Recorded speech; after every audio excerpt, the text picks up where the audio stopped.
I bet you think you know who Cleopatra is. You've seen the movies, right? The ultimate seductress who made the world's most powerful men totally weak. But what if I told you that story is a complete lie? A massive piece of propaganda created by her enemies to hide the truth. The real Cleopatra was an absolute legend. She was a super genius, a military commander. She literally wrote books, and was such a powerhouse that Rome was terrified of her. In this video, we're dropping 30 insane facts about Egypt's last queen. This is the real story you never learned in school. Get this. Cleopatra's biggest weapon wasn't her looks, it was her gigantic brain. Forget the quiet beauty stuff. This woman commanded entire navies, fixed a broken economy, and could speak 9 languages. Her life wasn't a love story. It was a masterclass in how to win at everything. First, let's blow up a huge myth. Cleopatra wasn't even Egyptian. She was born in Egypt, but her family was 100% Greek, going all the way back to one of Alexander the Great's top generals. And even though she was Greek, she was the only ruler in her family's 300-year history to bother learning the Egyptian language. Nobody else did it. It gets crazier. She spoke up to 9 languages, including Parthian, Hebrew, and Arabic. Imagine the insane advantage. She could talk to world leaders directly with 0 translators. She basically had the best education in the entire world. She studied at the museum in Alexandria, which was connected to the legendary Library of Alexandria. We're talking math, philosophy, astronomy, you name it, she mastered it. And she didn't just learn stuff, she created it. Cleopatra was a published author who wrote a medical book about cosmetics. This wasn't a makeup tutorial. It was serious science for things like hair loss.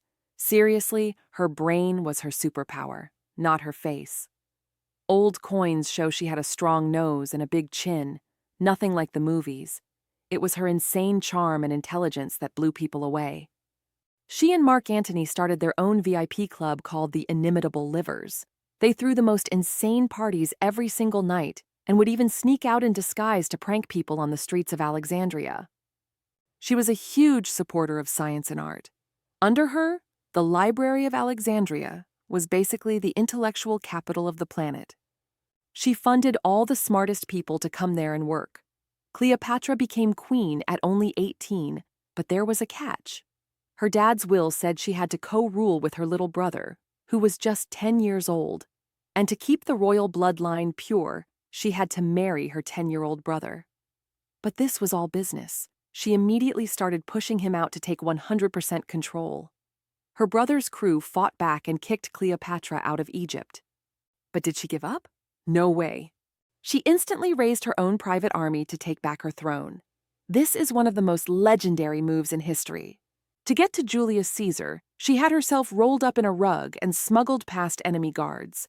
Caesar was so blown away by her guts that he decided to back her. With Caesar's army on her side, her brother's forces were crushed, and he literally drowned in the Nile trying to escape. Boom! Cleopatra was back on top. Next, she had to co-rule with her other younger brother, Ptolemy XIV. But after she had a son with Caesar, she didn't need him anymore. So, sources say she had him poisoned to make her baby son her co-ruler. Absolutely ruthless. The family drama didn't stop there. She also had her own sister, Arsinoe, killed.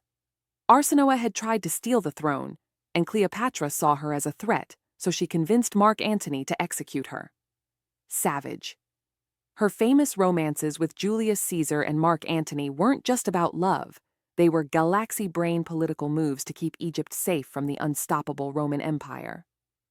Cleopatra was an absolute master of PR. She knew that image was everything and controlled her public persona like a pro. She literally told the Egyptian people she was the reincarnation of their goddess, Isis.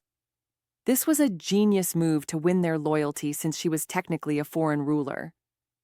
You know that iconic black eyeliner? It wasn't just for looks. The makeup they used actually had antibacterial stuff in it that helped prevent eye infections. So it was stylish and practical. She used money as propaganda. She put her face on coins, sometimes looking like a Greek queen, other times looking like a powerful Egyptian pharaoh to show everyone who was boss. Her first meeting with Mark Antony was the most epic entrance ever. She rolled up in a giant golden boat with purple sails and silver oars, dressed as the goddess Venus. The whole shore smelled like expensive perfume. He never stood a chance. She was also an economic beast. He cut taxes for farmers and boosted trade until Egypt was the richest nation in the entire Mediterranean. On top of all that, she was a military commander who built a monster navy. Her fleet was so powerful, it protected all of Egypt's trade and dominated the seas. She wasn't just defending her kingdom, she was expanding it.